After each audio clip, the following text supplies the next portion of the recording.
आज की कहानी है देवरानी जेठानी की कहानी। सुनैना और सुरेखा यह दोनों देवरानी जेठानी थी। जेठानी सुनैना नौकरी भी करती थी और देवरानी सुरेखा यह घर संभालती। उनका परिवार बहुत बड़ा था। सास ससुर और उन दोनों के बच्चे कुल मिलाकर 10 लोग घर में रहते। और अब बहुत साल बाद उनकी बुआ सास अपने भाई के घर रहने आई थी। सुबह उठने के बाद बुआ सास ने देखा कि सुनैना फटाफट अपने काम कर रही थी। सुरेखा ने नाश्ता बनाया और वह नाश्ता सुनैना ने सबको परोसा। उसके बाद सुनैना ने अपना टिफिन पैक किया और वह काम पर निकल गई। सुरेखा ने वापस दोपहर का खाना तैयार किया और थोड़ा वक्त अपनी सास और बुआ सास के साथ बैठी रही। बुआ सास से रहा नहीं गया। उन्होंने सुरेखा को पूछा, छोटी बहू, तुम्हारी जेठानी तुझ पर बहुत हुक्म चलाती है। सुबह से देख रही हूँ, रसोई घर में अकेले ही काम करती हो और वह महारानी दिखावा करने के लिए नाश्ता परोस रही थी, जैसे कि उसी ने ही नाश्ता बनाया हो। यह सुनने के बाद सुरेखा ने बुआ सास की तरफ देखा और बोली, बुआ सास जी, ऐसा कुछ नहीं है, सुनैना दीदी बहुत अच्छी हैं। बुआ सास बोली, तुम बहुत भोली हो सुरेखा, मुझे सब समझ में आता है। मेरे बाल धूप में सफ़ेद नहीं हुए हैं। सुरेखा से अब नहीं रहा गया। वह बोली, ऐसा नहीं है बुआ जी, आपको सुनैना दीदी ने सबको नाश्ता परोसा वह दिखा, पर आपको यह नहीं दिखा कि दीदी ने मुझे ज़बरदस्ती सबसे पहले नाश्ता करने दिया और चाय भी दी। वह रोज़ मुझे ऐसे सबसे पहले ही नाश्ता दे देती है, नहीं तो सबके लिए नाश्ता करते करते मैं खुद के लिए नाश्ता बनाना भूल जाऊंगी। दीदी मेरी कितनी चिंता करती है।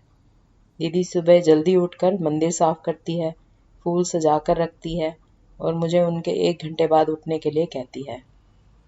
शाम को जाते समय बाजार से सब्जी भी लेकर आती, क्योंकि हमारे मिस्टर रात को देर से आते हैं और मम्मी जी को सुनैना दीदी ने बाजार में जाने को मना किया है, क्योंकि अब उनकी उम्र 60 साल से ज़्यादा हो गई है। बाजार में जाते समय उनको तकलीफ होगी, उनके पैर बहुत दुखेंगे। कभी उनको बाहर घूमने का मन हुआ तो सुनैना दीदी छुट्टी लेकर उनको घुमाने ले जाती हैं। और हाँ बुआ जी, दीदी रोज़ शाम को आने के बाद वह कितनी भी थकी हो तब भी मुझे खाना बनाने में मदद करती है।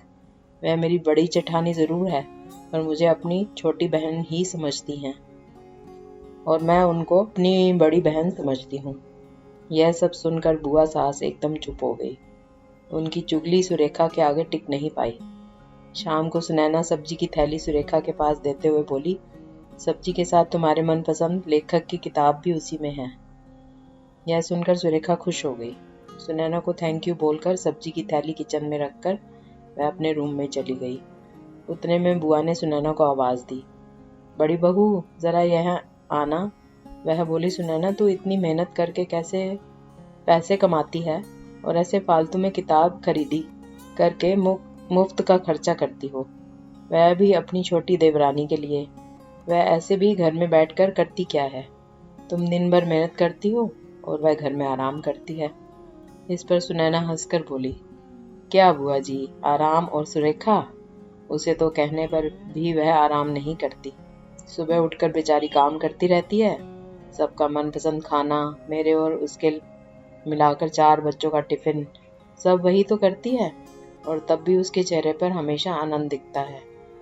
सुबह की चाय पीने के लिए उसके पास वक्त नहीं रहता। दोपहर को जब बच्चे घर आते हैं तो उनका खाना, होमवर्क सब वही देखती है। इसलिए मुझे बच्चों का टेंशन नहीं है और इसलिए ही मैं ऑफिस में मन लगाकर काम कर पाती हूँ। कुछ दिन पहले ही मुझे प्रमोशन मिला है। इसके अलावा मम्मी जी और पापा जी की दवाइयाँ कभी ख़त्म हो गई और कभी लाने की हो तो वही ध्यान में रखती है। घर में कोई मेहमान आए तो उनकी मेहमान नवाजी भी वो ही करती है। बुआ जी, घर और बच्चे संभालना छोटी बात नहीं है। इतना सब सुनकर बुआ जी उनकी तो बोलती ही बंद हो गई। सुनैना कभी कोई शिकायत नहीं करती है, वह सब काम कर लेती है, वह सिर्फ पढ़ना पसंद करती है। फिर मैं मेरी छोटी बहन के लिए इतना नहीं कर सकती? मैं नहीं करूँगी तो फिर कौन करेगा?